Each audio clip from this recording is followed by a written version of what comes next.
নমস্কার, আমার নাম সার্থক বসাক। আজকে বিষয়টা মানব জননের দ্বিতীয় পর্ব। তো মানব জনন এটা ক্লাস 12-এর বায়োলজি 3rd ইউনিট, এবং এটার প্রথম পর্ব নিয়ে আমরা বিস্তারিত আলোচনা করে ফেলেছি। তো সেই সময় বলেছিলাম যে খুব ইম্পর্ট্যান্ট একটা চ্যাপ্টার এবং বড় চ্যাপ্টার, তাই দুভাগে আমরা ভাগ করে পড়ছি। তো এটা সিলেবাস, এবং সিলেবাসের প্রথম 7টা টপিক আমরা পড়ে ফেলেছি এর আগেই প্রথম পর্বে। সেই সময় বলেছিলাম যে যৌন জননের পর্যায়গুলোকে আমরা 3 ভাগে ভাগ করতে পারি। প্রথম হচ্ছে গ্যামেটের উৎপাদন বা গ্যামেটোজেনেসিস, সেকেন্ড হলো গ্যামেটের স্থানান্তর, এবং থার্ড নিষেক। তো প্রথম পর্বে আমরা গ্যামেটের উৎপাদন এই বিষয়টা নিয়ে দেখেছি, এবং সেটার রিলেটেড পুরুষ এবং স্ত্রীর জননতন্ত্র সম্পর্কে দেখেছি। আজকে লাস্ট যে 5টা টপিক রয়েছে সেটা নিয়ে আলোচনা করব। এটা বেসিক্যালি গ্যামেটের স্থানান্তর, নিষেক, এরকম ওভারঅল একটা ধারণা আজকে আমরা পাবো। তো প্রথম হচ্ছে রজত চক্র। এটা বেসিক্যালি স্ত্রী দেহে ঘটে থাকে। আমরা চলে যাব একদম প্রথম পর্বের একদম শেষ যে টপিকটা আমরা আলোচনা করেছিলাম, গ্যামেটোজেনেসিসের জেনেসিসে আমরা দেখেছিলাম যে একদম যে জেনেসিসের মেন যে পর্যায়টা, যে ধাপগুলো ছিল, সেখানে এক জায়গায় দেখেছিলাম যে একদম স্টেম সেল, যে মাদার সেল যেটা ছিল গনিয়াম থেকে বিভাজন হতে হতে একটা জায়গা ছিল, সেখানে বলেছিলাম যে সেটা হলো একটা ডিম্বাণুর আগের পর্যায়, সেটা হলো সেকেন্ডারি উসাইট।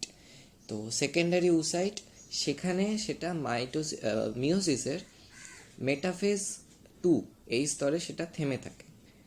তো সেখান থেকেই আজকের পড়াটা শুরু হচ্ছে, সেই জায়গাটা ধরেই আমি শুরু করব।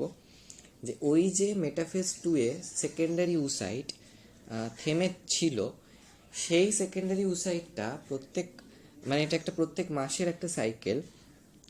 সেই সেকেন্ডারি উসাইটটা ডিম্বাশয় থেকে নির্গত হয়, এবং সেইটার জন্য স্ত্রীদেহে বেশ কিছু ঘটনা ঘটে থাকে। এবার যেহেতু এটা সাইকেল, যেহেতু এটা চক্রাকারে ঘটে থাকে প্রতি মাসে, তো সেই জন্য এটাকে বলা হচ্ছে রজত চক্র। আচ্ছা, ডেফিনেশনটা একটু দেখি, ক্লিয়ার হবে। একজন সুস্থ মহিলা যৌন জীবনকালে 28 দিন অন্তর ডিম্বাশয় ও জরায়ুর অন্তঃপ্রাচীর গাত্রে যেসব ইত্যাদি ইত্যাদি পরিবর্তন ঘটে। তার মানে কি, এই যে আমরা বললাম সেকেন্ডারি উসাইটের কথা, সেটা প্রতি 28 দিন অন্তর একবার করে নির্গত হচ্ছে, এবং এই যে ঘটনাগুলো ঘটছে এর ফলে ডিম্বাশয় আর জরায়ুর কিছু পরিবর্তন ঘটছে। এবার সেটা শারীরবৃত্তীয় হতে পারে, কলাস্থানিকও হতে পারে, আর এটা চক্রাকারে ঘটছে। তো এই নিয়ে টোটাল জিনিসটা হলো রজত চক্র। আচ্ছা, এখানে লিখেছে যেটা, সেটা হলো এই চক্রের প্রথম 4 থেকে 6 দিন অনিষিক্ত ডিম্বাণু আর মৃত কোষযুক্ত একটা তরল নির্গত হবে। আচ্ছা, এখানে বলে রাখি, অনিষিক্ত ডিম্বাণু হওয়া প্রয়োজন। ডিম্বাণু বলতে এখানে সেকেন্ডারি উসাইট যাই বলো। এবার সেকেন্ডারি উসাইট সেটা যদি নিষিক্ত হয়ে যায় তাহলে কিন্তু রজতচক্র ঘটবে না। এটা তখনই ঘটবে যখন ডিম্বাণু নিষেক হবে না। তো এই তরলটা নির্গত হচ্ছে, একে বলা হচ্ছে রজস্রাব। তো আমরা আরও ডিটেলস দেখব প্রত্যেকটা স্টেপ বাই স্টেপ। তো এই সময়কাল কি না, প্রত্যেকটা মহিলার বয়ঃসন্ধির সময় থেকে, মানে ধরে নেওয়া হয় যে সময় বয়সটা এখানে দেওয়া রয়েছে 12 থেকে 14 বছর, তো ওই সময়ে প্রত্যেকটা মহিলার যখনই রজতচক্র বা রজস্রাব দেখা যায়, সেই সময়টাকে বয়ঃসন্ধি হিসেবে ধরে নেওয়া হয়। তাহলে কি, বয়ঃসন্ধি থেকে শুরু আর শেষ হচ্ছে প্রায় 50 থেকে 55 বছর, মানে বার্ধক্যের একদম শুরু যাকে বলতে পারে। তো এই 12-14 বছর থেকে 50-55 এর মধ্যিখানে প্রত্যেক মাসে একবার করে এই চক্র ঘটে থাকে। আর প্রত্যেকটা চক্র ধরে নেওয়া হয় 28 দিন ধরে, এটা গড়ে ধরে নেওয়া হয়েছে। তবে ওই 1-2 দিন +-1-2 ধরে নেওয়া হয়, মানে সেটা পার্সন টু পার্সন ভ্যারি করে। মোটামুটি 28 দিন ধরে নেওয়া হয়। তো রজত চক্রে ঢোকবার আগে কয়েকটা পরিভাষা একটু জানতে হবে, খুব ইম্পর্টেন্ট। এই সবকটা পরিভাষা আর কি, মানে এইচএসের দিক থেকে আর কি, এইচএসে প্রায় এই ধরনের 1 নম্বর 2 নম্বর অথবা এমসিকিউতে এই পরিভাষাগুলো জানতে চাওয়া হয়। প্রথম হচ্ছে মেনার্কি মানে কোনো মহিলার জীবনকালে প্রথম যখন রজস্রাব সংগঠিত হবে, মানে সেই বলেছিলাম যে যখন বয়ঃসন্ধি 12 থেকে 14 বছর, সেই সময় যখন প্রথম রজস্রাব দেখা যাবে সেই ঘটনাটাকে বলা হবে মেনার্কি। আর একটা হলো মেনোপজ। মেনোপজ একদম উল্টো, যখন রজতচক্র থেমে যাবে, কোনো মহিলার জীবনচক্র রজতচক্র বন্ধ হওয়ার ঘটনা। তো ওই বলেছিলাম বার্ধক্য 50 থেকে 55 বছর। মেনার্কি আর মেনোপজ কিন্তু প্রায় মাঝে মধ্যে 1 নম্বর 2 নম্বরের কোয়েশ্চেনে দেয়। এরপর হলো মেনোরিয়া। মেনোরিয়া মানে স্বাভাবিক যে ঘটনাটা, স্বাভাবিক রজতচক্র যদি ঘটে সেটাকে বলে মেনোরিয়া। আমেনোরিয়া। আমেনোরিয়া হচ্ছে যদি কোনো স্ত্রী যৌন জীবনকালে রজতচক্র সাময়িকভাবে বন্ধ হয়ে যায়। এই আমেনোরিয়া বা অ্যামেনোরিয়া যাই বলো, বা এই কথাটা ইউজ করা হয় নেগেটিভ অর্থে, মানে কোনো কিছু মানে নেই এরকম একটা অর্থে। মেনোরিয়া যেরকম আমরা বলছিলাম রজতচক্র ঘটে, আমেনোরিয়া কি তার নেগেটিভটা, মানে ঘটে না। আরেকটা আছে ডিসমেনোরিয়া। ডিসমেনোরিয়াটা হচ্ছে রজস্রাবের সময় যন্ত্রণা, সেটা যে কোনো কারণে হতে পারে, সেটা কোনো অ্যাবনর্মালিটিসের জন্য হতে পারে, জরায়ুর কোনো মানে কি বলবো ডিফর্মিটিস হয়তো হয়েছে, স্ট্রাকচারাল কিছু চেঞ্জ হয়েছে, সেটা ঘটতে পারে। হয়তো পেটে ব্যথা হতে পারে, যে কোনো আর কি ব্যথা হতে পারে, সেই ব্যথা হওয়াকে বলা হয় ডিসমেনোরিয়া। আচ্ছা, এইবার যেটা মানে খুব ইম্পর্টেন্ট জায়গা সেটা হলো রজতচক্রের দশা। মোট 4টে দশা হয়। আমি প্রত্যেকটা দশা একটা একটা করে আলোচনা করছি। প্রত্যেকটা দশার আবার 2টো করে আমি কলামে লিখেছি। একটা হলো ডিম্বাশয়ের পরিবর্তন, একটা হলো জরায়ুর পরিবর্তন। তো প্রথম যে দশাটা, সেটা দশাগুলো এই অঞ্চলে আমি লিখেছি, দেখো রজস্রাবীয় বা ব্লিডিং দশা। একে একে আসি। ডিম্বাশয়ে কী কী পরিবর্তন হয়। প্রথম হলো ডিম্বাশয়ে নিষিক্ত হয়ে, মানে ডিম্বাণু নিষিক্ত হয়ে ভ্রূণ গঠন না করলে, আমি আগেই বললাম যে এটা তখনই ঘটে যদি নিষেক না হয়। তো কি হয় ডিম্বাশয়তে? Corpus luteum. ডিম্বাশয়ের আমরা যখন গঠন পড়েছিলাম সেখানে একটা কর্পাস লিউটিয়ামের স্ট্রাকচার আমরা দেখেছিলাম। সেই কর্পাস লিউটিয়াম আস্তে আস্তে নষ্ট হবে। আর সেকেন্ড হচ্ছে, যেহেতু কর্পাস লিউটিয়াম নষ্ট হচ্ছে, কর্পাস লিউটিয়াম কি কাজ ছিল আমরা পড়েছিলাম, আমরা দেখেছিলাম কর্পাস লিউটিয়াম প্রোজেস্টেরন সিক্রিট করছিল। যেহেতু কর্পাস লিউটিয়াম নষ্ট হয়ে যাচ্ছে, তাহলে কি প্রোজেস্টেরন কমতে থাকবে আস্তে আস্তে। এটা ডিম্বাশয়ের পরিবর্তন। আর জরায়ুর পরিবর্তন হচ্ছে এন্ডোমেট্রিয়াম ক্ষতিগ্রস্ত হয়। এন্ডোমেট্রিয়ামের জিনিসটা আমরা আগেই দেখেছি জরায়ুর স্ট্রাকচার যখন পড়েছিলাম। তো সেই এন্ডোমেট্রিয়াম যেহেতু ক্ষতিগ্রস্ত হচ্ছে, তাই এন্ডোমেট্রিয়ামে অনেক রক্তবাহ থাকে, মানে সব মিলিয়ে সেই রক্তবাহ, জরায়ুর মৃত কোষ, অনিষিক্ত ডিম্বাণু সব মিলিয়ে একটা তরল পদার্থ যোনিপথে বাইরে বেরিয়ে আসে। এইটাকে বলা হচ্ছে রজস্রাব। এটা আমরা আগেই বললাম রজস্রাব ঘটে থাকে। এবং এটা বেসিক্যালি মানে রজস্রাবীয় দশা, এটা বেসিক্যালি ওই প্রথম 3 থেকে 4 দিন এরকম একটা সময় ঘটে থাকে। আচ্ছা, এইটা হলো প্রত্যেকটা দশার শেষে আমরা এই ছবিটা আমরা দেখব। এটা একটা বেসিক গ্রাফ, বিভিন্ন হরমোনের বিভিন্ন বিভিন্ন গ্রাফ রয়েছে। আচ্ছা, প্রথম রজস্রাবীয় দশা হলে একদম ইনিশিয়াল প্রথম পোর্শনটা, ঠিক আছে? তো দেখো এখানে যেটা দেখাবার সেটা হলো যে প্রোজেস্টেরনের মাত্রা দেখো কত কম। যেহেতু আমরা আগেই দেখলাম কর্পাস লিউটিয়ামের বিনষ্ট হয়েছে, তাই প্রোজেস্টেরনের মাত্রা কত কম। আর এই দেখো এখানে একটা রজস্রাব বেরোচ্ছে, একটা তরল বেরোচ্ছে, রজ বলে এখানে মেনশন করেছে, রজ বা রজস্রাব বলতে পারো। এখান দিয়ে আর কি সেই তরলটা নির্গত হচ্ছে। তো এটা বেসিক্যালি 5 দিন 6 দিন এরকম গড়ে ধরে নেওয়া হয়, 4 থেকে 6 দিন। নেক্সট দশা হলো ফলিকিউলার বা প্লরিফারেটিভ দশা। একই ঘটনা, ডিম্বাশয়ে কী কী হয় দেখব। প্রথম হলো এফএসএইচ এর প্রভাবে, অর্থাৎ এফএসএইচ একটা নতুন হরমোন এখানে এসছে। এফএসএইচ এর নাম তোমরা ক্লাস 11-এ শুনেছো, ক্লাস 11-এ যখন অন্তঃক্ষরাতন্ত্র পড়েছিলে। ফলিকিউলার স্টিমুলেটিং হরমোন কি করছে, এটা ডিম্বাশয়ের মধ্যে যে প্রাইমারি ফলিকেলগুলো সেগুলোর বিভাজন ঘটাচ্ছে, ঘটিয়ে পরিণত ফলিকেল গঠন করছে। এবার এই যে পরিণত ফলিকেল তৈরি করছে, সেজন্যই নামটা হয়েছে ফলিকিউলার দশা। তাহলে ডিম্বাশয়ের ক্ষেত্রে এই দশাটাকে আমরা বলবো ফলিকিউলার দশা। আর সেকেন্ড যেটা লিখেছে সেটা হলো এই ডিম্বথলির প্রাচীরগাত্র থেকে ইস্ট্রোজেন এটা খরিত হয়। ইস্ট্রোজেন যে হরমোনটা সেটা এই সময় খরিত হয়। আচ্ছা, জরায়ুর পরিবর্তন। আচ্ছা, জরায়ুর পরিবর্তন হচ্ছে এই সময় জরায়ুর ক্ষয়পূরণের কাজ শুরু হয়। ক্ষয়পূরণ মানে এর আগে যেটা দেখলাম যে ওই জরায়ুর এন্ডোমেট্রিয়াম স্তর বা রক্তবাহ সব মিলিয়ে একসাথে বেরিয়ে যাচ্ছে। তো সেই জিনিসটা পূরণ করা শুরু হয়, মানে আবার এন্ডোমেট্রিয়াম স্তর আস্তে আস্তে বৃদ্ধি পেতে থাকে। তো এই যে বৃদ্ধি পাচ্ছে, এই জন্য দশাটাকে বলা হয় প্লরিফারেটিভ দশা। প্লরিফারেশন হচ্ছে মানে বৃদ্ধি পাচ্ছে, সেই জন্য প্লরিফারেটিভ দশা। কার ক্ষেত্রে? জরায়ুর ক্ষেত্রে।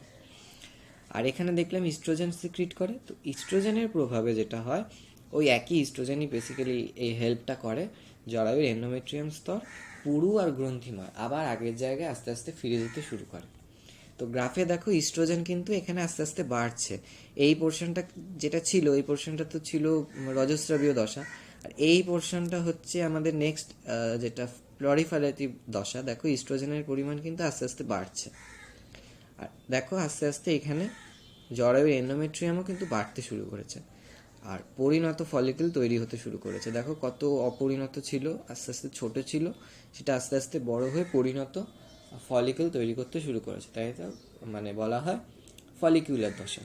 আর এখানে প্রলিফারেটিভ দশা। থার্ড হচ্ছে ডিম্বাণুর নিঃসরণ বা ওভিউলেটরি দশা। ডিম্বাশয়ে কী কী হয় না, এই যে গ্রাফিয়ান ফলিকলগুলো পরিণত হচ্ছিল, এই ফলিকলগুলো না ডিম্বাশয়ের একটা পরিধিস্থ অঞ্চলে চলে আসে। তো এই যে পরিধিস্থ অঞ্চলে চলে এলো, তাহলে কি হলো, ডিম্বাশয়ের ওই জায়গাটা একটু ফুলে গেল, একটু স্ফীত হলো, প্রসারিত হলো। ওই অঞ্চলটাকে বলা হচ্ছে স্টিগমা। আর সেকেন্ড যেটা লিখেছি সেটা হলো, যেহেতু ওই একদম প্রান্তে চলে আসছে পরিধিস্থ অঞ্চলে, সেখানে যে ডিম্বাণুটা রয়েছে মানে সেকেন্ডারি ইউসাইট যেটা রয়েছে, সেটা সেখান দিয়ে মানে ডিম্বাণুর থেকে বেরিয়ে উদর গহ্বরে মুক্ত হয়। এটাকে বলা হয় ডিম্বাণু নিঃসরণ, ইংলিশে ওভিউলেশন। সেই জন্য বলা হচ্ছে ওভিউলেটরি দশা বা ডিম্বাণু নিঃসরণ দশা। তো সেই অপরিণত মানে অনিষিক্ত এবং সেকেন্ডারি ইউসাইট ডিম্বাণু উদর গহ্বরে মুক্ত হচ্ছে। আচ্ছা, জরায়ুর হোপফুলি কোনো পরিবর্তন সেই অর্থে ঘটে না, মানে ঘটে না বলতে ওই যেরকম ছিল, যে এন্ডোমেট্রিয়াম স্তর আস্তে আস্তে বাড়তে শুরু করেছে, সেটাই আর কি এখানে ঘটে থাকে। আচ্ছা, এই যে মাঝখানে দাগটা দেখছো, এটা ঠিক 14 দিনের মাথায় দাগটা দেওয়া রয়েছে। তো মোটামুটি ধরে নেওয়া হয় একটা 28 দিনের যদি সাইকেল হয়, মোটামুটি 14 দিনে আর কি এই ওভিউলেশন বা ডিম্বাণু নিঃসরণ ঘটে থাকে। দেখো এইটা ছিল মানে ডিম্বাশয়, সেখান থেকে বেরিয়ে গেছে ওভিউলেশন, এই ডিম্বাণুটা বেরিয়ে গেছে সেকেন্ডারি ইউসাইট। তো প্রথম যেটা আমরা দেখেছিলাম বললাম এফএসএইচ এর প্রভাবে, এ দেখো এফএসএইচ কত বেড়ে গেছে, একদম হাই এফএসএইচ, সব থেকে পিক এই 14 দিনের মাথায় নেয়। এটাকে বলা হয় মানে অনেক সময় এফএসএইচ আর এলএইচও দেখো একইভাবে বেড়ে গেছে। তো অনেক সময় এটাকে বলা হয় এলএইচ সার্জ। এই যে বেগুনি কালারের এটা দেওয়া রয়েছে, এটা এলএইচ, আর এই যে আকাশি কালারের এটা এফএসএইচ, দুটোই বেড়ে গেছে, তো এলএইচ সার্জ বলা হয় এটাকে।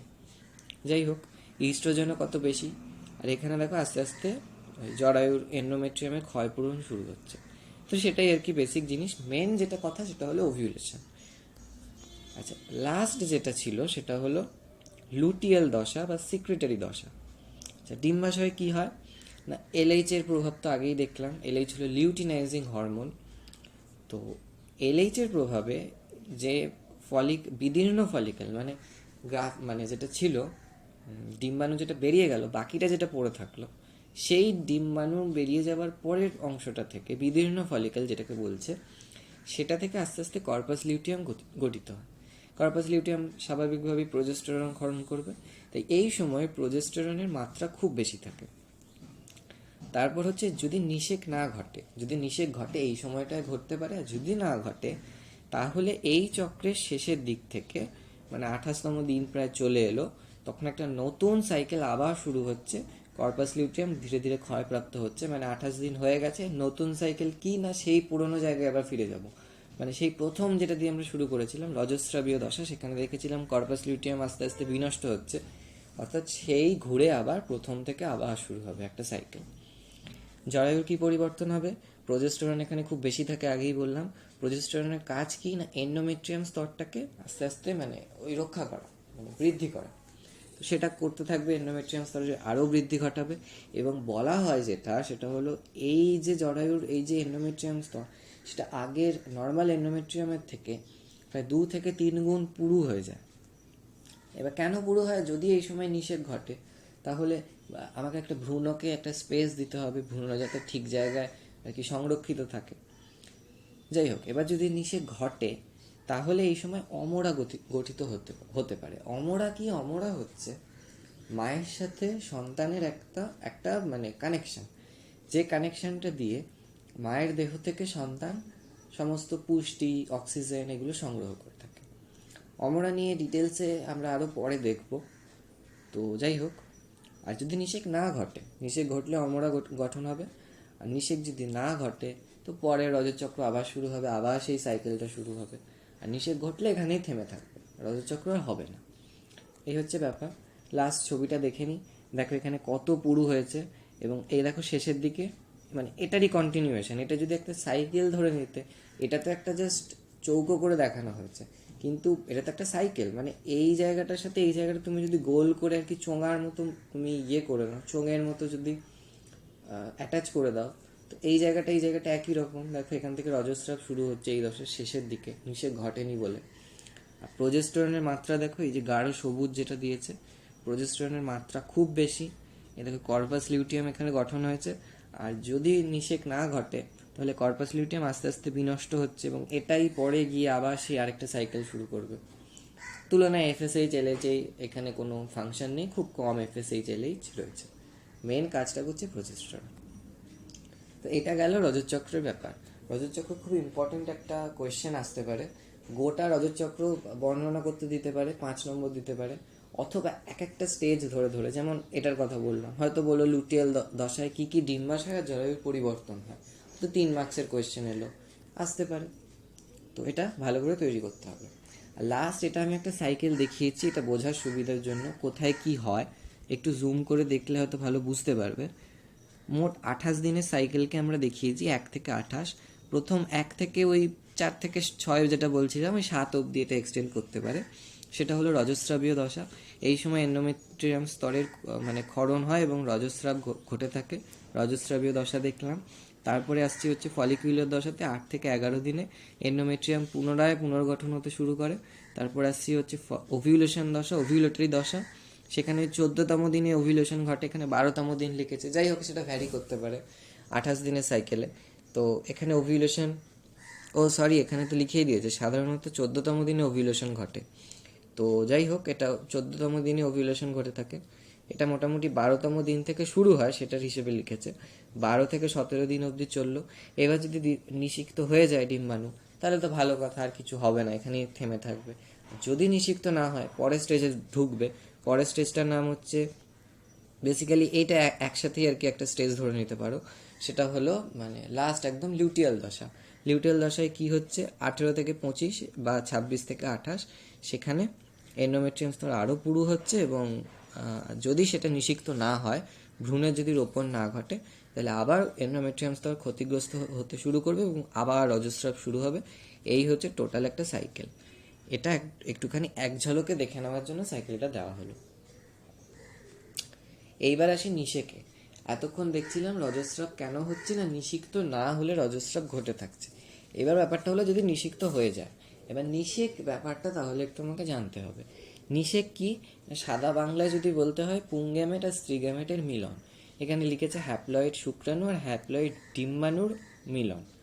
তো সেটাকেই বলা হচ্ছে নিষেক। এবং নিষেকের ফলে কি হয়, ডিপ্লয়েড একটা ভ্রূণাণু বা জাইগোট তৈরি হচ্ছে। কেননা এখান থেকে হ্যাপ্লয়েড এন, এখান থেকে হ্যাপ্লয়েড এন, দুটো যেহেতু মিলছে, n+n 2n মানে ডিপ্লয়েড। কোথায় ঘটে? একদম যখন আমরা জরায়ুর গঠন পড়েছিলাম সেখানে আমি পয়েন্টটা বলেছিলাম, খুব ইম্পর্টেন্ট, অ্যাম্পুলা ইস্থেমাস সংযোগস্থল। এটা এমসিকিউতেও আসতে পারে, ছোট কোয়েশনও দিতে পারে।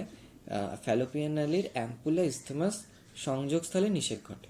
সময়কাল দেখছি, সময়কাল হচ্ছে রজতচক্রে 12 থেকে 18তম দিন, যেটা বলেছিলাম 14 দিনে ওভিউলেশন ঘটে। তো সেই সময়েই আর কি শুক্রাণু এসে যদি নিষিক্ত করে তো করলো, না হলে নিষিক্ত হবে না। তো 12 থেকে 18তম দিনে, কেন 12 থেকে 18 এতটা আমরা দিন ধরছি? কেননা দেখো একটা লাস্ট যে দুটো লাইন লিখেছে, সেটা হলো স্ত্রী দেহে প্রবিষ্ট শুক্রাণু 3 দিন পর্যন্ত বেঁচে থাকতে পারে। মানে স্ত্রী দেহে একবার ঢুকে গেলে শুক্রাণু 3 দিন বেঁচে থাকতে পারে, কিন্তু যদিও 6 থেকে 17 ঘন্টায় এই নিষিক্তকরণ ক্ষমতা থাকে। যাই হোক, তো সেই হিসেবে আর ডিম্বাণুর সেখানে কি, ওভিউলেশন হওয়ার পর ডিম্বাণু 72 ঘন্টা বেঁচে থাকে। আর নিষিক্ত হওয়ার 72 ঘন্টা মানে কি 3 দিন, আর নিষিক্ত হওয়ার মানে ক্ষমতা 24 ঘন্টা থাকে।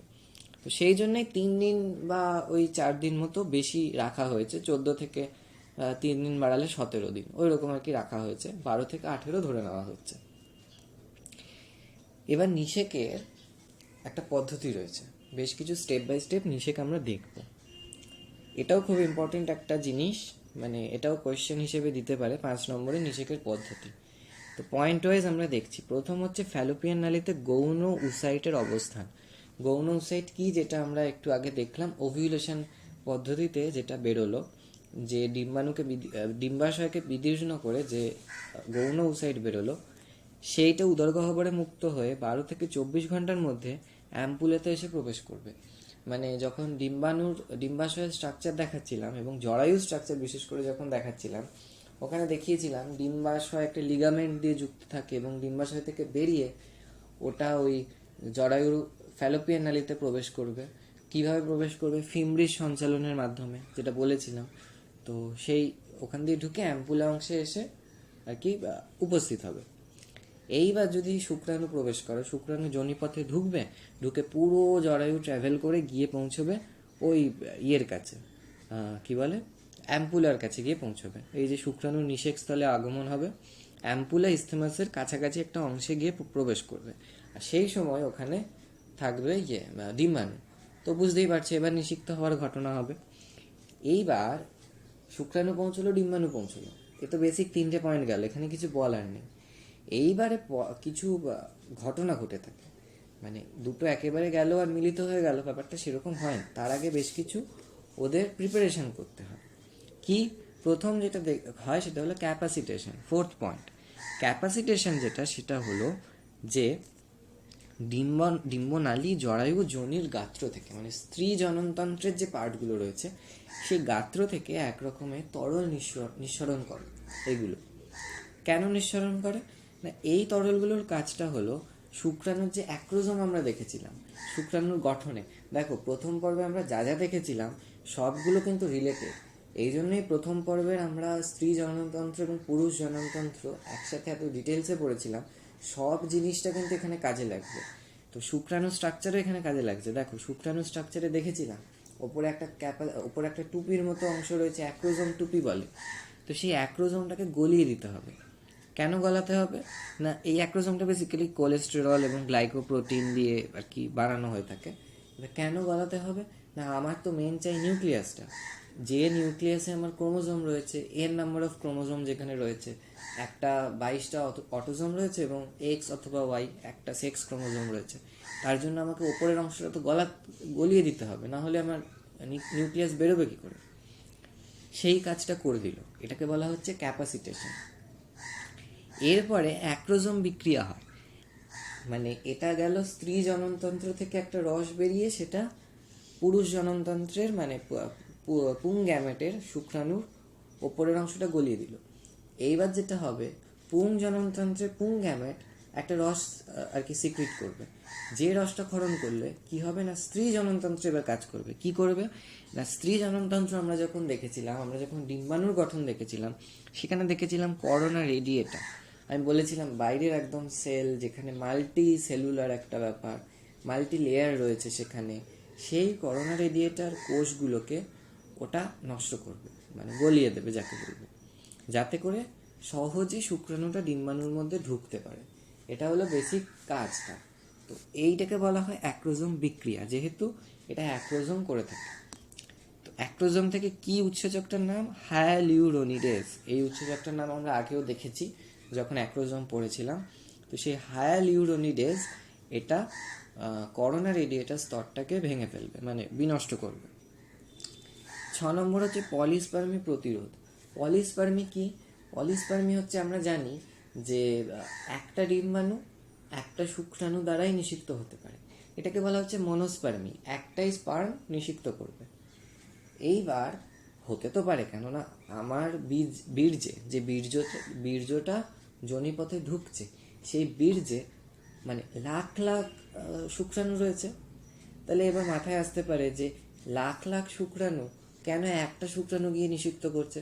হতে পারে 5টা 6টা 20টা 25টা শুক্রাণু গিয়ে নিষিক্ত করলো। যদি এরকম কোনো সময় ঘটনা ঘটে যে একের অধিক শুক্রাণু একটা ডিম্বাণুকে নিষিক্ত করছে, তাকে বলা হবে পলিস্পার্মি। পলি মানে অনেক। এইবার ব্যাপারটা হচ্ছে এই পলিস্পার্মিকে না প্রতিরোধ করতে হবে, নাহলে যেটা হতে পারে, দেখো ডিম্বাণু এন রয়েছে, এবার শুক্রাণু এলো, সেটা এন আসছে, এবার একটা শুক্রাণু এলে n+n 2n হলো। যদি মনে করো 10টা শুক্রাণু একসাথে নিষিক্ত করে দেয়, কি হবে? 10টা শুক্রাণু 10টা এন, ওখানে একটা এন, তার মানে 11n, তার মানে যে জাইগোট তৈরি হবে 11n। তার মানে বুঝতে পারছো জিনিসটা কখনোই স্বাভাবিক হবে না। সুতরাং আমাকে পলিস্পার্মিকে আটকাতে হবে, আমাকে এমন সিস্টেম করতে হবে যাতে একটা শুক্রাণুই কেবলমাত্র নিষিক্ত করতে পারে। তার মানে ভেবে দেখো নেচার কিভাবে আমাদের বডিকে তৈরি করেছে, কিভাবে গোটা সিস্টেমটা রেডি করেছে পলিস্পার্মিকে প্রতিরোধ করছে, এবং এটা ন্যাচারাল ওয়েতে। কি হচ্ছে না, শুক্রাণুর যে মস্তক অংশটা ছিল, সেটা যখনই সেই ডিম্বাণুর সংস্পর্শে আসবে, তখনই যেটা হবে, ডিম্বাণুর ভাইটালাইন পর্দা যেটা ছিল, আমরা দেখেছিলাম ওই ডিম্বাণুর গঠন একটা অংশ ছিল, সেই ভাইটালাইন পর্দার ডিপোলারাইজেশন ঘটবে। মানে যেটা হবে, কিছু স্ট্রাকচারাল চেঞ্জ ঘটবে। তো এই স্ট্রাকচারাল চেঞ্জ যখনই ঘটবে, তখনই অটোমেটিক্যালি ওরা আর কোনো শুক্রাণুকে ওরা এন্ট্রি নিতে দেবে না, একদম শুক্রাণুগুলোকে ব্লক করে দেবে। একটা শুক্রাণুর সংস্পর্শে আসা মাত্রই বাকিগুলো ব্লক করে দেবে। তো সেইটা একটা পলিস্পার্মি প্রতিরোধ হয়ে গেল। সুতরাং একটা শুক্রাণু যেটা পৌঁছেছিল, সেটাই পরবর্তী স্টেপসগুলোতে যাবে, নিষিক্ত করবে। এই হচ্ছে বেসিক গল্প। আর লাস্ট যেটা করবে সেটা হলো অ্যামফিমিক্সিস। অ্যামফিমিক্সিস মানে হলো যেটা নর্মাল আর কি, নিষিক্ত করবে, নিষেক যেটা ঘটবে। এখানে ছবি দিয়ে দেখিয়েছি, ছবিটা দেখো। প্রথম এটা প্রাথমিক উসাইট থেকে গৌণ উসাইট ছিল, এটা নিয়ে কিছু বলার নেই, এটা হলো একদম জেনেসিসের পর্যায়ে আর কি। তো এই যে গৌণ উসাইটটা তৈরি হয়েছিল, এটা বলেছিলাম মেটাফেজ 2-তে এটা থেমে থাকবে, এটা ডিভাইড করবে না। এই প্রথম পোলার বডি ছিল, যাই হোক, এটা ডিভাইড করবে না। কেন করবে না? মানে যদি এটা নিষিক্ত হয় তখনই এটা ডিভাইড করবে, আর নিষিক্ত যদি না হয় তখন এটা কী হবে, ওই রজত চক্রের ঘটনাটা ঘটবে আর কি। এই গৌণ উসাইড মানে ওভিউলেশন হবে, তারপর সেটা যাবে টাবে ইত্যাদি ইত্যাদি, যা দেখেছিলাম রজত চক্রে সেটা ঘটবে। আমরা এখানে দেখছি নিষেক, তার মানে কি এটা নিষিক্ত হবে। আচ্ছা, এইবার এখান দিয়ে একটা স্পার্ম এসে গেছে, ঠিক আছে, একটা স্পার্ম এসে যাওয়া মানে বাকিগুলোকে আটকে দিয়েছে, আর কেউ আসতে পারবে না। এবার এই যে স্পার্মটা এলো, এই স্পার্মটার ফলে যেটা হবে, এই জিনিসটা আবার ডিভাইড করতে শুরু করবে। দেখো ডিভাইড করে প্রথম পোলার বডি তো ছিলই, আর দ্বিতীয় পোলার বডি তৈরি হয়েছে। মানে এটা যেটা যাকে বলা হচ্ছিল গৌণ ওসাইট, এটা এখন কিন্তু ডিম্বাণু এটাকে বলা হবে, পরিণত ডিম্বাণু, যেহেতু এখানে নিষেক ঘটে গেছে। স্পার্মের মধ্যে একটা নিউক্লিয়াস ছিল, ডিম্বাণুর নিউক্লিয়াস তো এই ব্লু কালারের, এটা স্পার্মের মধ্যে একটা নিউক্লিয়াস ছিল, বেশ বড় নিউক্লিয়াস বলেছিলাম, পুরো একদম মস্তক অংশ দখল করে থাকে। স্পার্ম যেটা করবে, ওই মস্তক অংশের ওপরে ক্যাপাসিটেশন, হ্যাঁ অ্যাক্রোজোমের তো এটা ঘটে গেছে ক্যাপাসিটেশন, তো কি হবে, নিউক্লিয়াসটা এখানে প্রবেশ করবে। দেখো দুটো নিউক্লিয়াস হয়ে গেছে, একটা ওভামের তো ছিলই মানে ডিম্বাণুর, একটা ঢুকেছে শুক্রাণু থেকে, দুটো নিউক্লিয়াস হয়ে গেছে। এই যে শুক্রাণু নিউক্লিয়াস মার্ক করে দিয়েছে। তো এই দুটো নিউক্লিয়াস এবার কাছাকাছি আসবে এবং নিষিক্ত করবে, পুরুষ আর স্ত্রী দুটো কাছাকাছি আসবে এবং দুটোর নিষেক করবে। এই ক্রোমোজোম ভাগ হয়ে গেছে, নিষেক ঘটবে, এই টোটাল জিনিসটা এই জাইগোট তৈরি করবে। তো তাহলে এই 7টা স্টেপ রয়েছে, যে 7টা স্টেপের মাধ্যমে নিষেক সম্পন্ন হচ্ছে একটা প্রাণীদেহে। মানে বেসিক্যালি এটা আমরা মানুষের জন্ম করছি, যেহেতু মানবদেহে নিষেক সম্পন্ন হচ্ছে। নিষেকের তাৎপর্য কী দেখব। প্রথম হলো ভ্রূণ গঠন, দুটো নিউক্লিয়াস মিলিত হচ্ছে, এবং আমরা দেখলাম একটু আগে যে ভ্রূণ গঠন হচ্ছে পুং গ্যামেট আর স্ত্রী গ্যামেটের মিলনে। লিঙ্গ নির্ধারণ কি সেটা আমরা এই ক্লাস 12-এই রয়েছে বংশগতি, সেটা আমরা দেখতে পারবো আরও ভালো করে।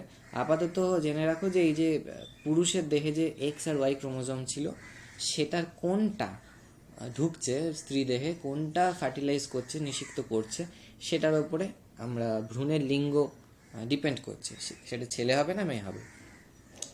থার্ড হলো ক্রোমোজোমের সংখ্যার নির্দিষ্টতা, যেটা সমস্ত যৌনজননের একটা বড় অ্যাডভান্টেজ, যে n+n 2n, সেই 2nটা প্রত্যেকটা জেনারেশন আফটার জেনারেশন 2n থেকে যাবে। 4 নম্বর হচ্ছে পলিস্পার্মি প্রতিরোধ, এটা একটা খুব বড় ইম্পর্ট্যান্ট একটা জিনিস, যেটা নিষেক না হলে পলিস্পার্মিক প্রতিরোধ হতোই না, তাহলে সেটা ওই যেরকম এক্সাম্পল দিচ্ছিলাম যে অনেক বেশি বেশি নাম্বারের এক অপত্য তৈরি হতে পারতো, যেটা খুব স্বাভাবিক নয়, যেটা মারা যেত আর কি। তো নিষেক যেহেতু হচ্ছে সেই জন্য পলিস্পার্মি প্রতিরোধ হচ্ছে। 5 হচ্ছে উসাইডের বিভাজন স্ত্রীদেহে সম্পূর্ণ করে। যেহেতু নিষিক্ত করলো পুরুষের পুংগ্যামেট, তো স্ত্রী গ্যামেটটাও যে উসাইড যেটা ছিল সেটা বিভাজন হলো, না হলে ওটা তো মিওসিসের মেটাফেজে থেমে থাকতো। 6 হলো জিনগত প্রকরণ, যেটা সমস্ত যৌন জননের সুবিধে, এবং বেসিক্যালি এটা নিষেক হয় বলেই, মানে মায়ের দেহ থেকেও ডিএনএ পাচ্ছে, বাবার থেকেও ডিএনএ পাচ্ছে, এবং নতুন নিজের কিছু ডিএনএ কি হচ্ছে সংমিশ্রণ ঘটার ফলে। তো প্রকরণ বা মিউটেশন বা এই ধরনের জিনিস ঘটছে, এবং যেটার ফলে অভিব্যক্তিতে খুব সাহায্য করছে। এটা একটা ছবি দিয়েছি, এরকম স্পার্মগুলো আসছে দেখো, এবং একটাই স্পার্ম ফার্টিলাইজ করবে। এটা হলো বেসিক গল্প। এরপরে আসছে নিষিক্ত তো হলো, একটা ভ্রূণ তৈরিও হলো। এবার ভ্রূণটা বিভিন্ন স্টেপ বাই স্টেপ পরিস্ফুরণ হবে, মানে একটা সম্পূর্ণ একটা কি বলবো একটা বেবি তৈরি করবে। সেটাকে বলা হচ্ছে ভ্রূণের পরিস্ফুরণ, ইংরেজিতে এমব্রায়োজেনেসিস। নিষেকের ফলে গঠিত ডিপ্লয়েড জাইগোট থেকে কি কি স্টেপ রয়েছে পরপর? মরুলা, ব্লাস্টোসিস্ট আর গ্যাস্ট্রুলা এই গঠন করে একটা পরিণত ভ্রূণ তৈরি করবে, সেটাকে বলা হচ্ছে ভ্রূণের পরিস্ফুরণ। আচ্ছা, নিচে এই জায়গাটা ইম্পর্টেন্ট খুব। প্রথম হলো জাইগোট, মানে কীরকম পরপর স্টেপ। প্রথম জাইগোট, তারপর মরুলা, তারপর ব্লাস্টুলা, ব্লাস্টুলাকে ব্লাস্টোসিস্টও বলে, তারপরে গ্যাস্ট্রুলা, তারপরে পরিণত ভ্রূণ। এখানে ছবি দিয়েছি, ছবিটা এখানে পরপর দেখানো রয়েছে। এটা একটা জাইগোট ছিল, সেখান থেকে ডিভাইড করতে করতে ব্লাস্টুলা হলো, মরুলা ছিল, এখানে পরপর স্টেপ বাই স্টেপ এগুলো রয়েছে। এগুলো এখানে জাস্ট একটা দেখানোর জন্য দিয়েছি। আমরা পরপর এই মরুলা, ব্লাস্টুলা, গ্যাস্ট্রুলা এগুলো এক এক করে আলোচনা করব ডিটেলসে। তো প্রথম যেটা নিয়ে আলোচনা করব মরুলা। মরুলা কি? প্রথম জাইগোট তৈরি হয়েছিল, সেটা ক্লিভেজ পদ্ধতিতে বারবার বিভাজন হবে। ক্লিভেজ কি? আমরা কোষ বিভাজন যখন দেখেছিলাম, কোষ বিভাজনে ক্লাস 11-এ ক্লিভেজ নামটা আমরা পেয়েছি। ক্লিভেজ পদ্ধতিতে বারবার বিভাজিত হবে এবং আলটিমেটলি কী হবে, 16 থেকে 32টা কোষ নিয়ে একটা কোষপুঞ্জ গঠন করবে। এটা একটা জাইগোট ছিল, দেখো দুভাগে ভাগ হয়েছে এখান দিয়ে, এটাই ক্লিভেজ পদ্ধতি। তারপর সেটা 4 ভাগ, তারপর আস্তে আস্তে 8 ভাগ, 16 ভাগ করে আলটিমেটলি এইটাকে বলা হচ্ছে মরুলা। এই যে 16 থেকে 32টা কোষ বিশিষ্ট, এখানে অসংখ্য ছোট ছোট সেল রয়েছে, সেটা হলো মরুলা। কোথায় গঠিত হয়? ফ্যালোপিয়ান নালীতে অ্যাম্পুলার কাছাকাছি। অ্যাম্পুলাতে যেহেতু নিষিক্ত হয়েছে, অ্যাম্পুলা ইস্থেমাস মানে সংযোগে, তো ওই রকম অঞ্চলে আর কি মরুলা তৈরি হয়ে গেল। কখন হয়? নিষিক্ত হওয়া 3 থেকে 4 দিনের মধ্যে মরুলা তৈরি হয়ে যায়। মানে এটা তো নিষিক্ত হলো, এবার 3 থেকে 4 দিন লাগে এই পুরো প্রসেস হতে। কি তাৎপর্য? প্রথম হলো মাইটোসিস প্রক্রিয়ায় বিভাজিত হয়, এটা পুরোপুরি মাইটোসিস প্রক্রিয়ায় হচ্ছে। সেকেন্ড হলো ব্লাস্টোমিয়ারগুলো সংখ্যায় বৃদ্ধি পায়, এটা খুব ইম্পর্টেন্ট জিনিস। দেখো এই যে এক একটা সেলস ছিল, এই একটা সেল যেটা ছিল এখান থেকে 2, 4টে যে হচ্ছে, এক একটা ছোট ছোট সেলগুলোকে বলা হয় ব্লাস্টোমিয়ার। এবার এই ব্লাস্টোমিয়ারগুলো সংখ্যায় বাড়ছে, 1টা, 2টো, 4টে, 8টা, 16টা বাড়ছে, কিন্তু সারপ্রাইজিংলি খেয়াল করে দেখো সাইজ কিন্তু একই রয়েছে, মোরলেস সাইজ একই রয়েছে, সাইজ কিন্তু খুব একটা বাড়েনি। তাহলে কি? সংখ্যায় কোষগুলো বেড়ে যাচ্ছে, কিন্তু তার আকৃতি কিন্তু বাড়ছে না। এর ফলে কি হচ্ছে? নিউক্লিয় সাইটোপ্লাজমিক অনুপাত বেড়ে যাচ্ছে। নিউক্লিয় সাইটোপ্লাজমিক অনুপাতটা কি না, নিউক্লিয়াসের যে আয়তন আর ডিভাইডেড বাই সাইটোপ্লাজমের আয়তন, এটাকে আমরা বলবো হচ্ছে নিউক্লিয় সাইটোপ্লাজমিক অনুপাত। এবার নিউক্লিয়াস স্বাভাবিকভাবেই নিউক্লিয়াসের যে ভলিউমটা সেটা তো বেড়ে যাচ্ছে, তুলনায় সাইটোপ্লাজম কম রয়েছে, কারণ এইটুকু জায়গাতেই তো আমাকে সমস্ত সেলকে জায়গা দিতে হবে, সেই জন্য নিউক্লিয় সাইটোপ্লাজমিক অনুপাত বেড়ে যায়। আর থার্ড বলছে যে ব্লাস্টোমিয়ারগুলোতে ওই জিনের সমবন্টন ঘটে, মানে এখানে যা জিন ছিল সেই সমবন্টন ঘটছে, জিনের কোনো রকম চেঞ্জ হচ্ছে না। সেটা তো নর্মাল মাইটোসিস প্রক্রিয়া যেহেতু হচ্ছে, কোনো রকম ক্রসিং ওভার হচ্ছে না, তো জিনের সংমিশ্রণের চান্স নেই, যেটা এখানে ছিল সেটাই এখানে রয়েছে। মরুলা গেল। নেক্সট আমরা কি বলেছিলাম? ব্লাস্টুলা। এই যে মরুলা আমরা দেখেছিলাম, মরুলা থেকেই একটা তরলপূর্ণ গহ্বর সৃষ্টি হয়, এই জিনিসটা, এইটাকে বলা হচ্ছে ব্লাস্টুলা। ঠিক আছে? কোথায় তৈরি হয়? জরায়ুর অন্তঃস্থ প্রকোষ্ঠে। মানে এটা যেটা অ্যাম্পুলাতে ছিল, আমার মরুলা, অ্যাম্পুলা থেকে মরুলা আস্তে আস্তে কিন্তু চলতে শুরু করে দিয়েছে, আস্তে আস্তে নিচের দিকে নামছে। মানে জরায়ুর স্ট্রাকচারটা একটুখানি কল্পনা করো, বুঝতে পারবে, ওখান থেকে নিচের দিকে নামছে। তো অন্তঃস্থ প্রকোষ্ঠের কাছাকাছি চলে এসছে, একদম ভেতরে যে ক্যাভিটি ছিল সেরকম জায়গায় ব্লাস্টুলা তৈরি হচ্ছে। কখন হয়? 4 থেকে 6 দিনের মধ্যে। ওটা 3-4 দিনের মধ্যে হয়ে গেল, তারপরেই ব্লাস্টুলা শুরু হচ্ছে। স্পন্টেনিয়াস প্রসেস তো, এরকম তো নয় যে গ্যাপ নিয়ে নিয়ে হবে। তো এরকম 16 থেকে 32টা কোষ ছিল। সেটা এবার দেখো আস্তে আস্তে কোষগুলো বাইরের দিকটা একই রকম রেখেছে, মানে একটা বর্ডার করে নিয়েছে, ভেতরের কোষগুলো একদিকে চলতে শুরু করেছে। গিয়ে যেটা হবে, এখানে একটা প্রকোষ্ঠ, ফাঁকা একটা প্রকোষ্ঠ তৈরি করে দেবে, এবং এটা তরলপূর্ণ একটা প্রকোষ্ঠ হবে। তো সেইটাকে বলা হচ্ছে ব্লাস্টুলা বা ব্লাস্টোসিস্ট। এইখানে একটা পয়েন্ট করেছে এমব্রায়োব্লাস্ট, একটা পয়েন্ট করেছে ট্রোফোব্লাস্ট। এটা মনে রাখতে পারো, না মনে রাখলেও খুব একটা ক্ষতি নেই। এই যে অংশটা সেটাকে বলা হচ্ছে, একটা নাম দিয়েছে, আর বাইরের যে এই যে বর্ডার পোর্শনটা সেটার একটা নাম দিয়েছে। যাই হোক, কখন তৈরি হয় দেখলাম, তাৎপর্য দেখি। তাৎপর্য হচ্ছে ব্লাস্টোসিস্টের এমব্রায়োনিক পোল এন্ডোমেট্রিয়াম স্তরে রোপিত হয়, তার মানে রোপণ ঘটছে, ওই যে অন্তঃস্থ অংশে আসছে বললাম, আস্তে আস্তে এসে এবার যেটা হবে রোপণ ঘটবে, জরায়ু এন্ডোমেট্রিয়াম স্তরে এটা রোপিত হবে, দিয়ে ফার্দার আরও ডেভেলপমেন্ট হবে। আচ্ছা, ব্লাস্টোসিস্ট যেগুলো ছিল, এই যে টোটাল জিনিসটা, সেটাতে স্টেম সেল বর্তমান। স্টেম সেলটা কি? স্টেম সেল হচ্ছে, মনে করো আমাদের নর্মাল যে সেলগুলো হয়, যেগুলো থেকে ভবিষ্যতে অন্য অঙ্গ প্রত্যঙ্গ যদি কোনো ড্যামেজ হয়ে যায়, সেই স্টেম সেল থেকে, স্টেম কোষ থেকে নতুন অঙ্গ প্রত্যঙ্গ তৈরি হতে পারে। তো সেটা বেসিক্যালি হয় ব্লাস্টোসিস্টের কোষগুলোই স্টেম কোষ গঠন করে। থার্ড হচ্ছে গিয়ে পরবর্তীকালে ভ্রূণের চারপাশে ভ্রূণীয় পর্দা গঠিত হয়। ঠিক আছে, অর্থাৎ ব্লাস্টোসিস্ট যেটা হয়, ব্লাস্টুলা, সেখান থেকে ভ্রূণের চারপাশে এক ধরনের পর্দা হয়। বেশ, পর্দার আবার বিভিন্ন টাইপস রয়েছে, সেগুলো আমরা দেখবো এক এক করে। তো সেই পর্দাটার মেনলি কাজ কি? মেনলি কাজ হচ্ছে ভ্রূণকে রক্ষা করা। আরও অনেক কাজ আছে, মেনলি কাজটা হলো ভ্রূণকে রক্ষা করা।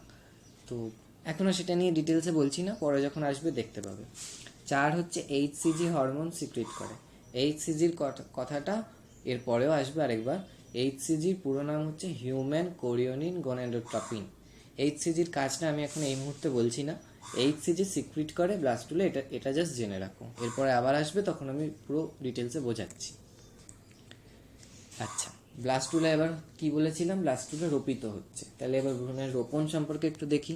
ভ্রূণের রোপণ কি না, মানুষ ও অন্যান্য স্তন্যপায়ী প্রাণী স্বাভাবিক, তাদের জাইগোট থেকে যে ব্লাস্টোসিস্ট তৈরি হলো, সেটা পরিণত স্ত্রীদেহে জরায়ুর এন্ডোমেট্রিয়াম স্তরে সংযুক্ত হয়ে ধীরে ধীরে প্রথিত হবে। একই কথা, কিছু পয়েন্ট দেখে নাও ভালো করে। জরায়ুর এন্ডোমেট্রিয়াম স্তর স্বাভাবিক, সেখানে কি হবে, সংযুক্ত হবে এবং ধীরে ধীরে প্রথিত হবে। প্রথিত হওয়া কি? গেঁথে যাওয়া, যেটাকে বলে রোপণ করা। যেমন আমরা বীজ রোপণ করি, চারা রোপণ করি, গেঁথে দিই, সেই রকমভাবে ওই জাইগোটটা ব্লাস্টুলা দশায় গিয়ে সেটা গেঁথে যাবে। কোথায় হয়? জরায়ুর ফান্ডাস অংশে, এন্ডোমেট্রিয়াম স্তরে। ফান্ডাস অংশ কি? সেখানে আমরা জরায়ুর সময় স্ট্রাকচারে দেখেছিলাম যে জরায়ুর একটা বডি বা ফান্ডাস বলা হয়, তার এন্ডোমেট্রিয়াম স্তরে গিয়ে রোপিত হবে।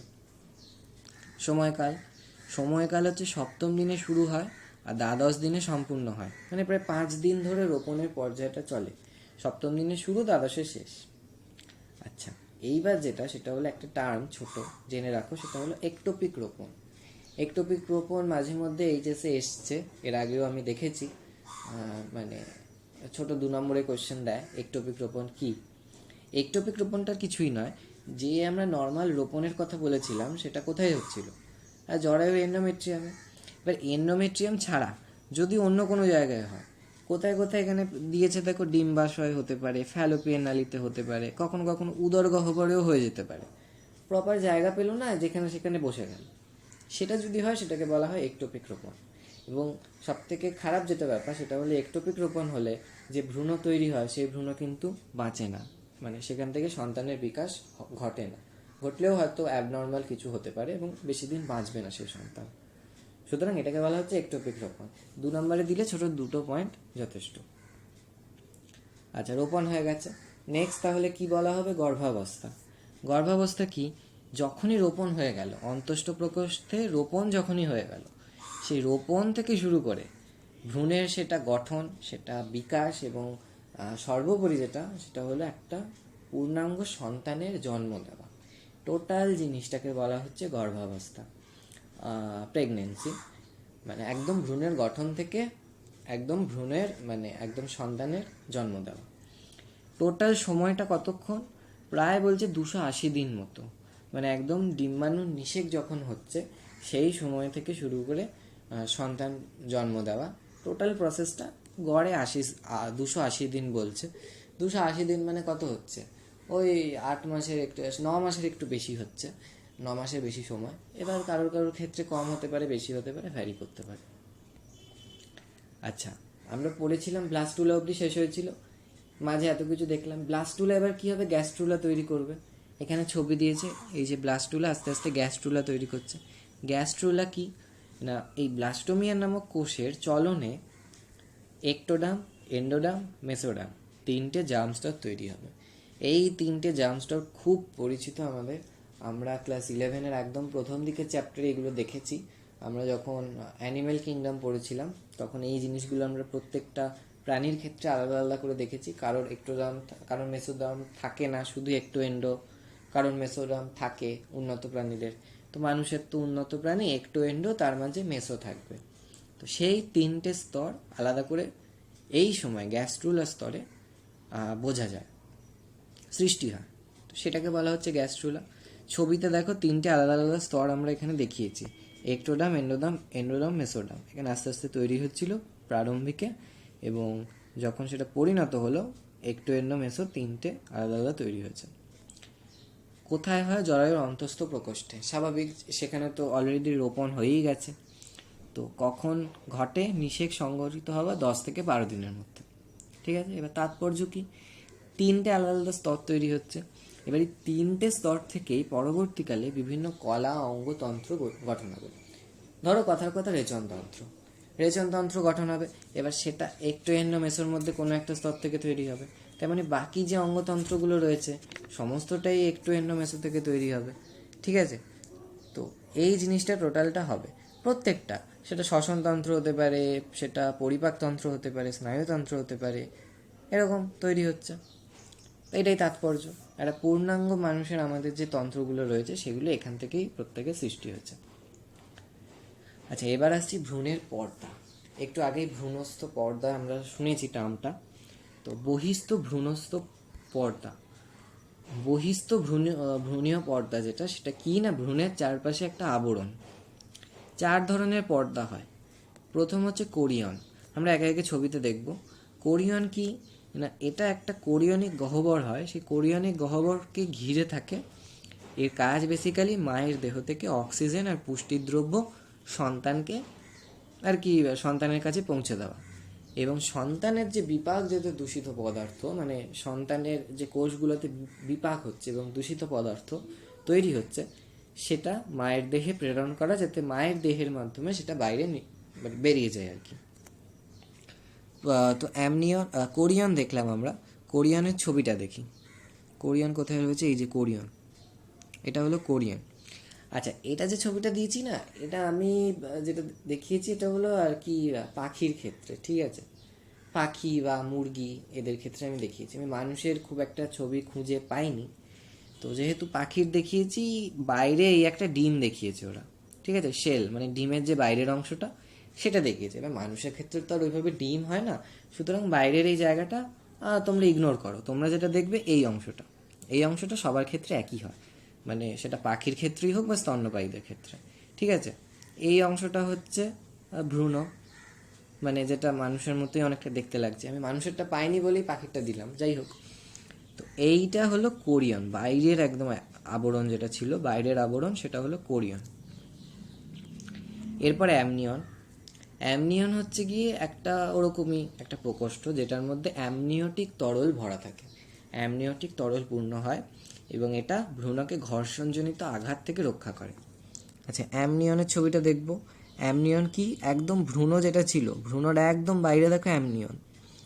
এই ভ্রূণকে রক্ষা করবে। এই একদম বাইরে ব্লু কালারের অংশটা ভ্রূণর সাথে লেগে রয়েছে এবং এটায় তরল থাকে, সেটাকে বলা হয় অ্যামনিওটিক তরল।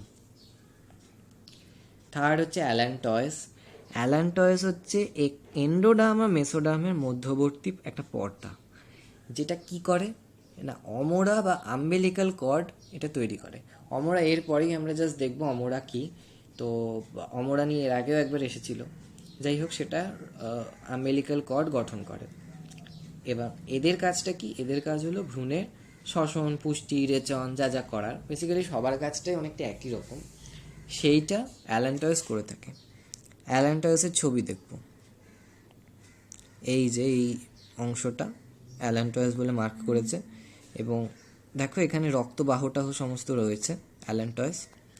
তো দেখো ভ্রূণের সাথে লেগে রয়েছে, সুতরাং ভ্রূণের যাবতীয় কার্যকলাপ, সেটা শ্বসন, রেচন যাই করুক না কেন, সেটা অ্যালান্টয়েস করে থাকবে। লাস্ট হলো কুসুম থলি, ইংরেজিতে বলে ইয়ক স্যাক। তো এটা অ্যালান্টয়েসের কাছাকাছি থাকে এবং এটা থেকে প্রথম রক্তকণিকা, রক্তবাহ এসব গঠন হয়। কেননা দেখো এখানে রক্ত জালক রয়েছে একদম, যেটা অ্যালান্টয়েস ছিল এই অংশটা একদম কাছাকাছি। এই যে ইয়ক স্যাক রয়েছে, এইটা ইয়ক স্যাক, এটা ইয়ক। তো ইয়ক মানে যেটাকে বলা হয় কুসুম, মানে এখানে এতটা বড় দেখিয়েছে, মানুষের ক্ষেত্রে এতটা বড় সম্ভবত থাকে না। তো ডিমের কুসুম যেটাকে বলা হয় সেটা ইয়ক এখানে দেখিয়েছে। আর ইয়ক স্যাক হলো এই বাইরের পর্দা, একটা থলি, স্যাক মানে থলি, বাইরের একটা পর্দা, কুসুম থলি, আর এটা কুসুম। তো এখান থেকে রক্তবাহ এসব তৈরি হয়ে থাকে। আচ্ছা, এবারে অমরায় চলে এসেছি। অমরা কি? অমরা যেটা তখনও বলেছিলাম, মায়ের সাথে সন্তানের একটা সংযোগস্থল, মানে যেটার মাধ্যমে সন্তানের বিভিন্ন পুষ্টি বা শ্বসন এইসব ঘটে থাকে। সংজ্ঞাতেও তাই লিখছে যে অস্থায়ী কলার সংযোগ। হ্যাঁ, এটা অস্থায়ী কলা। যখন সন্তান প্রসব করা হয়, যখন একজন মা সন্তান প্রসব করেন, তখন সেই অমরাকে কিন্তু কেটে বাদ দিয়ে দেওয়া হয়। তো সেই অস্থায়ী কলার সংযোগের মাধ্যমে মাতৃদেহ থেকে কী কী পাবে? ভ্রূণ পুষ্টিদ্রব্য পাবে, অক্সিজেন পাবে, এবং ভ্রূণের কলাকোষে যেসব ক্ষতিকারক পদার্থ তৈরি হচ্ছে বিপাকজাত, সেগুলো মাতৃদেহে মুক্ত হবে। তাকে বলা হচ্ছে অমরা বা প্ল্যাসেন্টা বলা হয় ইংরেজিতে। আচ্ছা, অমরা গঠনের সময় কখন গঠন হবে? সেটা হলো নিষেক হওয়ার 3য় সপ্তাহ থেকে 10 সপ্তাহের মধ্যে, 3 থেকে 10 সপ্তাহের মধ্যে অমরা তৈরি হয়ে যায়। এবং এটা খুবই ইম্পর্টেন্ট একটা স্ট্রাকচার, যেটার মাধ্যমে আর কি ভ্রূণের সমস্ত কার্যকলাপ হয়। ভ্রূণের তো ডাইরেক্টলি ও করতে পারবে না, মায়ের মাধ্যমে সমস্ত কিছু করবে। আচ্ছা, অমরার কাজ এখানে কিছুটা দেখলাম, তবু আরও কিছু কাজ আমি পয়েন্ট ওয়াইজ লিখেছি। প্রথম হলো ভ্রূণের পুষ্টি প্রদান, ভ্রূণের রেচন, ভ্রূণের রোগ প্রতিরোধ। এগুলো আলাদা করে কিছু বলার নেই, পয়েন্ট ওয়াইজ। রোগ প্রতিরোধ করবে, কেননা ভ্রূণের তো সেই অর্থে রক্তকণিকা বা এরকম কিছু তো সেইভাবে তৈরি হয়নি, তৈরি হচ্ছে সবে সবে। তো মায়ের থেকেই যা হওয়ার প্ল্যাসেন্টার মাধ্যমে, সেই আমরা পড়েছিলাম না 11-এ, যে রোগ প্রতিরোধ কারা কারা করে।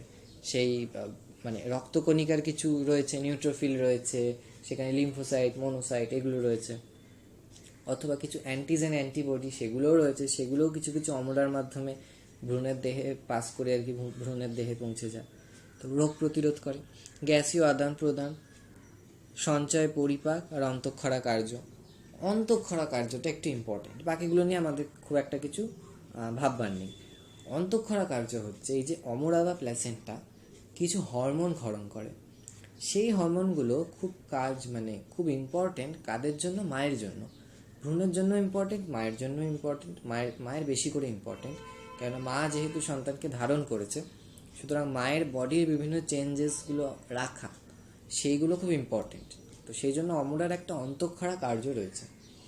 এই প্রসঙ্গে একটা কথা বলে রাখি, অমরা যেটা বা প্ল্যাসেন্টা, সেটা কিন্তু অস্থায়ী, আমরা আগেই দেখেছিলাম। সুতরাং এই যে অন্তঃক্ষরা তন্ত্র, মানে অন্তঃক্ষরা গ্রন্থি যেটা অমরা, সেটাও কিন্তু অস্থায়ী। যেমন আমরা অন্তঃক্ষরা গ্রন্থি দেখেছিলাম, থাইরয়েড বলো বা আমাদের পিটুইটারি বলো, আমাদের অ্যাড্রিনাল গ্রন্থি বলো, সেগুলো সবই তো মানে থেকে যাচ্ছে সারা জীবনের জন্য। অমরা তো সারা জীবনের জন্য নয়, অমরা ওই গর্ভাবস্থার সময় যেহেতু থাকে, এটা অস্থায়ী। তো কি কি হরমোন সিক্রিট করে তার একটা চার্ট দিয়েছি, এটাও খুব ইম্পর্টেন্ট। ছোট ছোট করে কোয়েশ্চেন আসতে পারে, এক এক করে দেখব। এইচসিজি, এই নামটা আগেও দেখেছিলাম, বলেছিলাম পরে যখন আসবে বলবো। হিউম্যান কোরিওনিক গোনাডোট্রপিন কি করে? কর্পাস লিউটিয়ামের স্বাভাবিক ক্রিয়াশীলতা বজায় রাখে। কর্পাস লিউটিয়ামের স্বাভাবিক ক্রিয়াশীলতা কেন বজায় রাখতে হবে? কেননা কর্পাস লিউটিয়াম প্রোজেস্টেরন ক্ষরণ করে। আর প্রোজেস্টেরন কি করে? প্রোজেস্টেরন হচ্ছে জরায়ুর এন্ডোমেট্রিয়ামকে গঠন করে, মানে তাকে ভাঙতে দেয় না। ভ্রূণের যে রোপণটা হলো বা এই যে অমরা তৈরি হলো, সবটাই কোথায় হচ্ছে? জরায়ুর এন্ডোমেট্রিয়ামের মধ্যেই তো সমস্ত রোপণ বলো যাই বলো হচ্ছে। এবার এন্ডোমেট্রিয়াম যদি ভেঙে পড়ে তাহলে তো ভ্রূণ বাঁচতে পারবে না।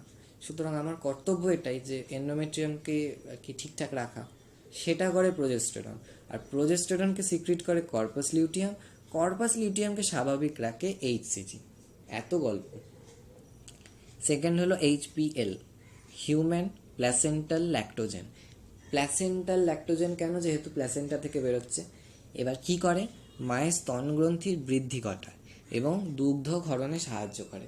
আমরা যখন স্তনগ্রন্থির গঠন দেখেছিলাম সেখানে আমরা একটা কাজের স্তনগ্রন্থির কাজে দেখেছিলাম যে দুগ্ধ ক্ষরণ করে কখন? না গর্ভাবস্থার শেষের দিক থেকে সন্তান প্রসবের একদম শুরু, সেই সময় দুগ্ধক্ষরণটা ঘটে থাকে।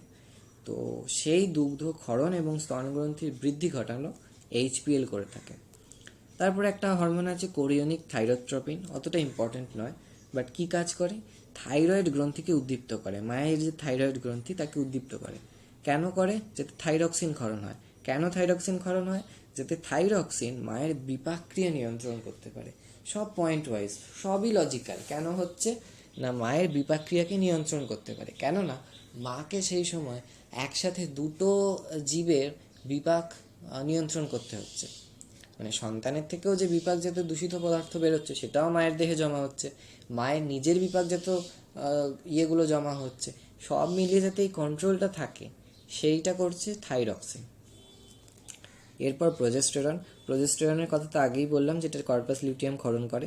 কি কাজ করে? প্রোজেস্টেরন বেসিক্যালি এন্ডোমেট্রিয়ামের বৃদ্ধিতে সহায়তা করে। তাছাড়া একটা ছোট কাজ রয়েছে যে জরায়ু যোনিপথে সংগঠিত সংক্রমণ থেকে ভ্রূণকে রক্ষা করে।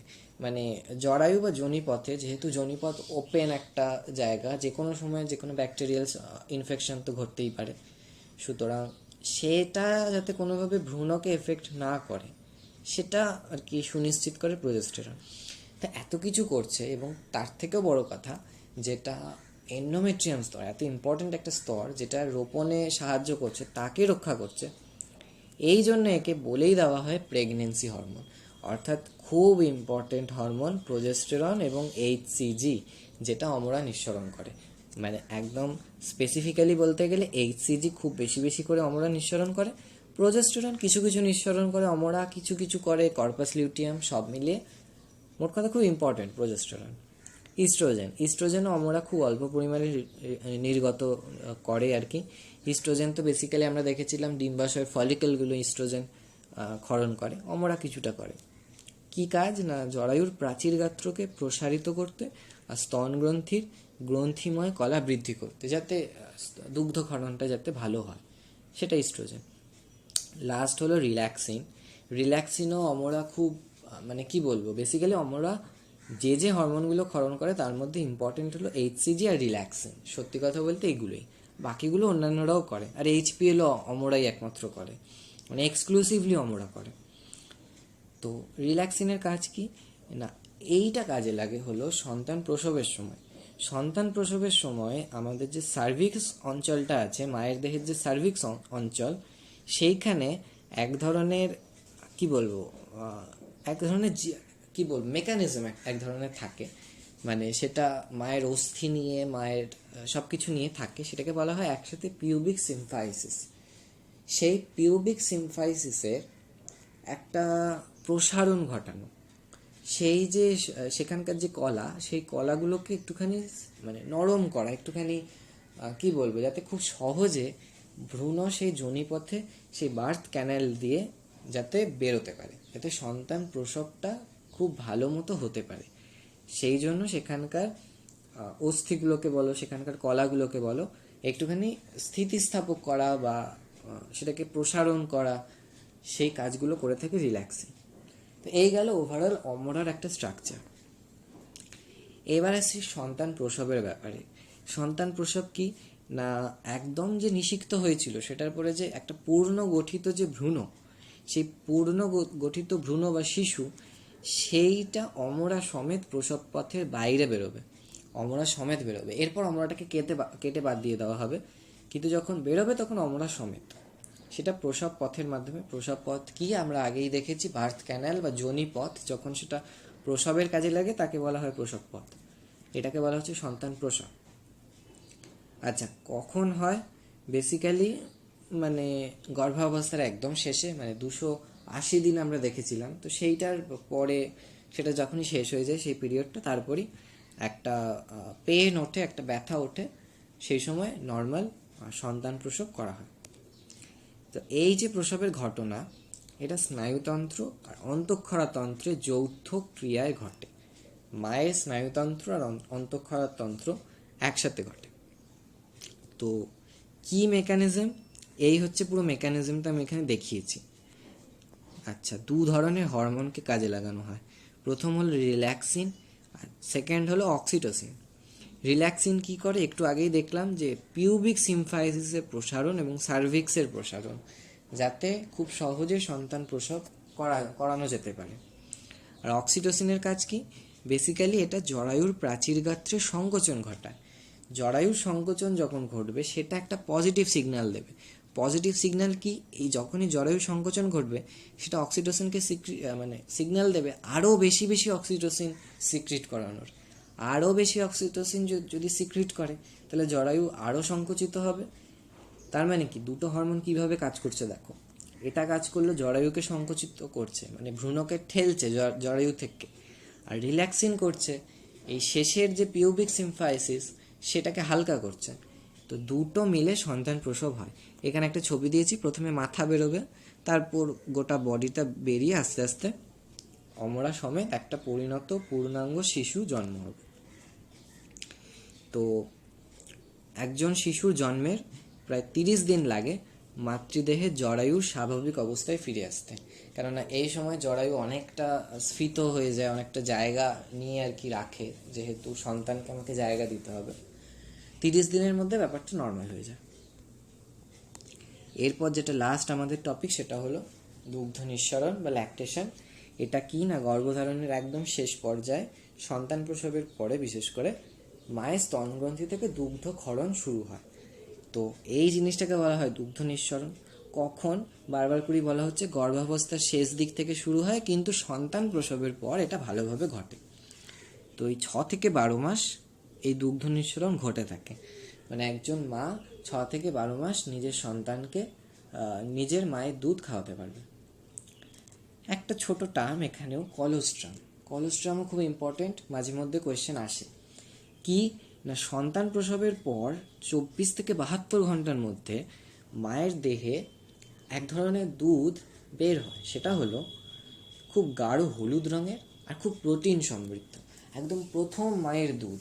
এই জন্য বলা হয় মায়ের প্রথম দুধ সন্তানকে পান করানোর জন্য। কেন বলা হয়? প্রচণ্ড প্রোটিন সমৃদ্ধ হয়। এত প্রোটিন সমৃদ্ধ হয়, এটাই সন্তানের দেহে অনাক্রম্যতা গড়ে তোলে। এবং এই যে কলোস্ট্রাম, সেখানে কি কি থাকে দেখো, এখানে লিখেছি প্রোটিন, ল্যাকটোজ, বিভিন্ন অ্যান্টিবডি থাকে। অ্যান্টিবডির মধ্যে IgA, মানে একটা অ্যান্টিবডির টাইপস, একটা অ্যান্টিবডির নাম, সেই একটা অ্যান্টিবডি থাকে। সমস্তটা মিলে সন্তানের জন্য খুবই হেল্পফুল। মায়ের প্রথম দুধ বা কলোস্ট্রাম সন্তানের রোগ প্রতিরোধ ক্ষমতা গড়ে তোলে। তো দুগ্ধ নিঃসরণের বেসিক কিছু পাথওয়ে রয়েছে, মানে কিভাবে পদ্ধতিটা, এত ডিটেলস তো জানবার প্রয়োজন নেই, আমি ছোট ছোট করে বলছি, যতটুকু জানলেই চলবে। এটা মায়ের হাইপোথ্যালামাস ছিল। হাইপোথ্যালামাস থেকে যেটা হবে, আচ্ছা প্রথম যেটা আমি বলবো, একদম বাইরে থেকে আসছি, হাইপোথ্যালামাস ছেড়ে দাও। প্রথম যেটা আমি এখান থেকে শুরু করব, মানে শিশু দুগ্ধ পান করছে। শিশুর এই যে দুগ্ধ পান, এই যে স্তনবৃন্তর ওখানে যে শিশু যে দুগ্ধ পান করার সময় যে যাচ্ছে, যে স্তনবৃন্ত থেকে শিশু দুগ্ধ পান করবে, তো সেইটা থেকে স্তনবৃন্তের সঙ্গে যে নার্ভগুলো লেগে রয়েছে, সেখানে সেই নার্ভগুলো একটা সিগন্যাল পাঠাবে ব্রেনকে, যে হ্যাঁ এবার দুগ্ধ নিঃসরণের সময় হয়েছে। ব্রেনকে পাঠাবে একটা সিগন্যাল। দেখো এখানে লেখা রয়েছে যে এই যে শিশু দুগ্ধ পান, স্তনগ্রন্থির যে কোষসমূহ, সেখানে যে নার্ভগুলো রয়েছে সেটা একটা উদ্দীপনা দেবে দুগ্ধ নিঃসরণের। কাকে উদ্দীপনা দেবে? ব্রেনকে। ব্রেন মানে হাইপোথ্যালামাস। এবার এই হাইপোথ্যালামাসে গিয়ে কি সিগন্যালটা দিল? হাইপোথ্যালামাস যেটা করবে, হাইপোথ্যালামাসের মধ্যে যে নিউরো সিক্রেটারি সেলসগুলো যেগুলো ছিল, সেটা অক্সিটোসিন বলে একটা হরমোন সিক্রিট করবে। পশ্চাৎ পিটিউটারিতে আর কি সিগন্যাল দেবে। পশ্চাৎ পিটিউটারি বেসিক্যালি অক্সিটোসিন বলে একটা হরমোন সিক্রিট করবে। এইবার এই হরমোন যে সিক্রিট করলো, সেই হরমোনটা সোজা চলে যাবে স্তনগ্রন্থিতে। স্তনগ্রন্থিতে অভ্যন্তরীণ যে কোষগুলো ছিল সেই কোষগুলো সংকোচন ঘটাবে, যাতে করে আমার দুগ্ধটা, যেটা অ্যালভিওলাই রয়েছে, তারপরে ল্যাক্টিফেরাস ডাক্ট রয়েছে, তারপরে রয়েছে নিপলস, সেই সব দিয়ে এই পাথ দিয়ে যাতে বেরিয়ে আসতে পারে। তো এইটা হলো মেন কাজ। আর আরেকটা হরমোন সিক্রিট করে, সেটা হলো অগ্রপিটিউটারি থেকে, সেটার নাম প্রোল্যাক্টিন। প্রোল্যাক্টিনের কাজটা বেসিক্যালি অনেকটা অক্সিটোসিনের মতোই। কি কাজ করে না, এই দুগ্ধ নিঃসরণের কোষগুলো যেগুলো ছিল, যে তোমার ল্যাক্টিফেরাস ডাক্টের সাথে বা যে অ্যালভিওলাইটগুলো ছিল, সেগুলোকে উদ্দীপিত করবে। উদ্দীপিত করলে কি করবে না, তারা খুব সহজেই দুগ্ধ নিঃসরণে সাহায্য করবে। তো এটাই হচ্ছে বেসিক জিনিস, এবং এখানেই আমাদের চ্যাপ্টারটা শেষ হচ্ছে। খুব ইম্পর্টেন্ট চ্যাপ্টার। আপাতত এখানেই শেষ করলাম। থ্যাংক ইউ সকলকে। এটা আমার ডিটেলস। যদি কিছু সমস্যা হয়ে থাকে তোমরা কমেন্ট সেকশনে অবশ্যই জানাতে পারো, এবং আমার ডিটেলসটা তো দেওয়াই রইলো, আমার সাথেও যোগাযোগ করে দিতে পারো। Thank you.